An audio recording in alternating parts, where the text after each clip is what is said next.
अनेक चीजों के उदाहरण आपने देखे होंगे साथियों, लेकिन किस तरीके से हेडलाइन को एक तरफ से दूसरी तरफ मोड़ा जाता है ये कोई सीखे भारतीय जनता पार्टी से। भारतीय जनता पार्टी किस तरह से अपने ऊपर की गई हेडलाइंस को दूसरों की तरफ मोड़ देती है, ये बात हम सभी को उनसे सीखनी चाहिए। अब आप कहेंगे कि मैं किस मुद्दे की बात कर रहा हूं। मैं बात कर रहा हूं उसी मुद्दे की जब सुप्रीम कोर्ट ने यह कहा था कि इलेक्टोरल बॉन्ड की सूचना हमें चाहिए, और इस पर एसबीआई का यह कहना था कि हम 30 जून से पहले यह जानकारी आपको मुहैया नहीं करा पाएंगे। मैं तो इस बात पे तारीफ करना चाहूंगा चीफ जस्टिस चंद्रचूड़ की कि वो एक से एक बड़े फैसले लेने में कामयाब हो पा रहे हैं। उन्होंने फटकार लगाई है एसबीआई को और ये कहा है कि कल यानी 12 मार्च तक आप सारी की सारी जानकारी हम तक मुहैया कराइए और 15 मार्च तक ये सारी की सारी जानकारी आप साइट पर अपलोड करिए। और ये खबर कहीं ना कहीं भारतीय जनता पार्टी के लिए एक शर्म की बात है, क्योंकि कहीं ना कहीं इससे बहुत सारे लोगों के नाम उजागर हो जाएंगे। एसबीआई भी इस मामले में कहीं ना कहीं दोषी करार दिख सकता है और कई ऐसे नाम बाहर आएंगे जिन्होंने इलेक्टोरल बॉन्ड के माध्यम से भारतीय जनता पार्टी को चंदा दिया है। इन सारी की सारी हेडलाइंस को दबाने के लिए सीए का मुद्दा उठा दिया गया। मैं आपको बताना चाहूंगा साथियों, सीएए यानी नागरिकता संशोधन बिल, जो कि 2019 में पास हो गया था और 2019 में पास होने के बाद इसे लागू करने के लिए आपको 4.5 साल का समय लग गया। इसकी अधिसूचना आपने आज जारी की है कि शाम 7 बजे से सीएए लागू हो जाएगा। आखिर इतना समय आपको क्यों लगा? क्या आप चुनाव का इंतजार कर रहे थे? ये सवाल बनता है कि नहीं बनता? मैं आप सबकी प्रतिक्रिया चाहूंगा और मैं तो ये सवाल उठाऊंगा ही कि क्या आप इसी क्षण का इंतजार कर रहे थे जब चुनाव को महज 2 महीने बचे हैं और आपने कहीं ना कहीं ये नया एजेंडा दे दिया लोगों को।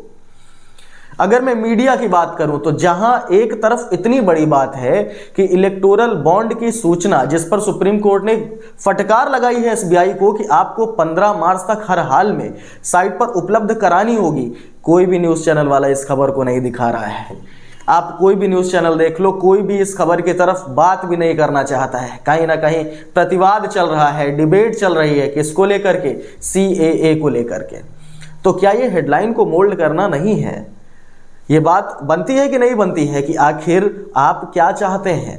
जब आपके ऊपर कहीं ना कहीं कोई भी काले बादल मंडराते दिखाई देते हैं तो आप उन सब में एक तिरपाल लगा देते हैं।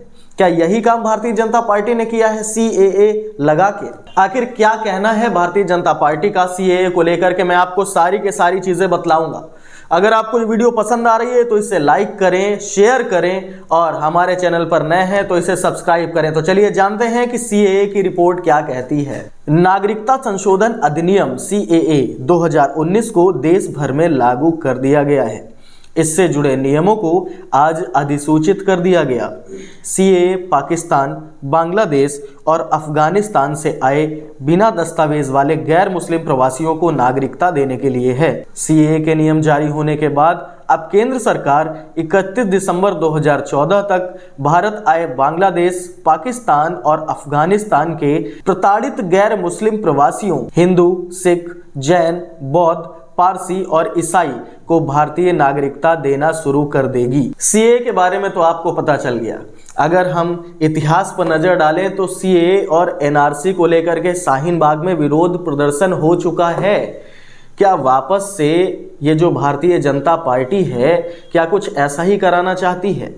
आखिर क्यों उन सबकी आवाजों को दबाना चाहती है जो बातें कहीं ना कहीं भारतीय जनता पार्टी को शर्म की कारगाह में डालती? इसकी कड़ी निंदा बहुत सारे जानकारों के माध्यम से भी की जा रही है और यहां तक कि विपक्षी पार्टियों का यह भी कहना है साफ साफ खुले शब्दों में कि ये सारी की सारी चीजें मुद्दों से भटकाने के लिए हैं।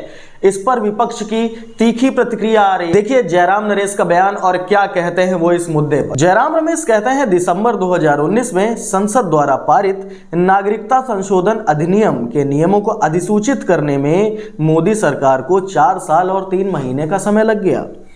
प्रधानमंत्री ये दावा करते हैं कि उनकी सरकार बिल्कुल प्रोफेशनल तरीके और समयबद्ध तरीके से काम करती है। तो सीएए के नियमों को अधिसूचित करने में लिया गया इतना समय क्या प्रधानमंत्री के सफेद झूठ की एक झलक है? इसके अलावा वो ये भी कहते हैं कि नियमों की अधिसूचना के लिए 9 बार एक्सटेंशन मांगने के बाद घोषणा करने के लिए जानबूझकर लोकसभा चुनाव से ठीक पहले का समय चुना गया। ऐसा स्पष्ट रूप से चुनाव को ध्रुवीकृत करने के लिए किया गया है। विशेष रूप से असम और बंगाल में यह इलेक्टोरल बॉन्ड घोटाले पर सुप्रीम कोर्ट की कड़ी फटकार और सख्ती के बाद हेडलाइन को मैनेज करने का प्रयास भी प्रतीत होता है। अगर आप जयराम नरेश के अंतिम शब्दों को देखें तो उन्होंने स्पष्ट तौर पर यह निशाना साधा है भारतीय जनता पार्टी पर और नरेंद्र मोदी पर कि क्या आपको चुनाव के सिर्फ 2 महीने पहले का ही समय मिला था जब आपको CAA लागू करना था? क्या ये मुद्दों से भटकाने का तरीका नहीं है? और उन्होंने सवाल उठाया है इस बात पर। सिर्फ जयराम नरेश की ही प्रतिक्रिया नहीं है, इस पर जितने भी बड़े नेता हैं उन सभी ने अपनी प्रतिक्रिया दी है। देखिए अखिलेश यादव क्या कहते हैं। जब देश के नागरिक रोजी रोटी के लिए बाहर जाने पर मजबूर हैं तो दूसरों के लिए नागरिकता कानून लाने से क्या होगा? जनता भटकावे की राजनीति का भाजपाई खेल समझ चुकी है। भाजपा सरकार ये बताए कि उनके 10 सालों के राज में लाखों नागरिक देश की नागरिकता छोड़कर आखिर क्यों चले गए। चाहे कुछ भी हो जाए, कल इलेक्टोरल बॉन्ड का हिसाब तो देना ही पड़ेगा और फिर केयर फंड का भी।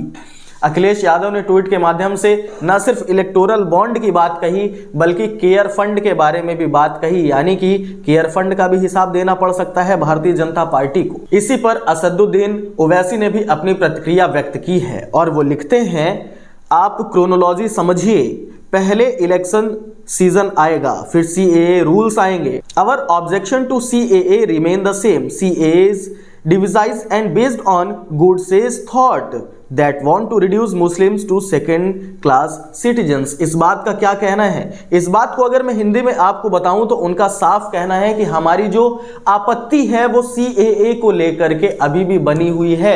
और अगर हम CAA की बात करें तो ये पूरी तरीके से गोडसे की विचारधारा पर है और गोडसे की विचारधारा के अनुसार जो मुस्लिम्स हैं उन्हें सेकेंड कास्ट सिटीजन का ही राइट मिलना चाहिए। ओवैसी का कहना है कि वो मुस्लिम्स को सेकेंड रेटेड सिटीजन की लिस्ट में रखना चाहते हैं। लेकिन मैं आप सभी से सवाल पूछना चाहूंगा और ये सवाल भारतीय जनता पार्टी और नरेंद्र मोदी से भी पूछना चाहूंगा कि आखिर अगर आपको नागरिकता संशोधन बिल लाना ही है तो इसमें जातिवादिता कहां से आ गई भाई? इसमें आप मुस्लिम बाहुल्य समुदाय को ही बीच में क्यों ला रहे हैं? आखिर आपको यही 2 महीने का ही समय मिला था। आखिर आप पर जब इलेक्टोरल बॉन्ड की फटकार लगाई गई तो इसी समय को आपने क्यों चुना? बीच के 4 साल 3 महीने आप क्या कर रहे थे? ये सारे के सारे सवाल बनते हैं मेरे भारतीय जनता पार्टी से। और मैं ये भी कहना चाहूंगा कि आप इस समय मीडिया को एक ध्रुवीकरण का मंत्र दे रहे हैं, यानी इलेक्टोरल बॉन्ड की बात बंद करके सिर्फ CAA पर डिबेट करें, यानी आप पर लगाया गया कोई भी लांछन, आप पर लगाया गया कोई भी शर्मनाक हरकत जनता ना देख सके। लेकिन आज की जनता जागरूक है। भारतीय जनता पार्टी और उनके अध्यक्ष महोदय, आज की ये जो जनता है ये सब कुछ जानती है। आखिर आप अच्छे कामों पर विचार क्यों नहीं करते हैं? मणिपुर का एक बॉक्सर जो कि विदेशी जमीन पर जाकर अपील करता है माननीय नरेंद्र मोदी आपसे कि वहां के हालात बद से बदतर हैं, आप उन पर नजर डालिए, कुछ देखिए, लेकिन आपकी नजर उस पर नहीं जाती। इलेक्टोरल बॉन्ड का मुद्दा कहीं ना कहीं दबाने के लिए आपने CAA का सहारा लिया है, इस बात से आप भी इनकार नहीं कर सकते हैं। तो अगर आप भी तारुफ रखते हैं निष्पक्ष पत्रकारिता से तो जुड़िए हमारे साथ सिविल अफेयर्स के इस मंच पर, और मैं योगेश शुक्ला इसी तरीके से हर मुद्दे को आपके सामने जग जाहिर करता रहूंगा। तो चलिए इजाजत दीजिए, आज के लिए मिलते हैं किसी अन्य मुद्दे पर।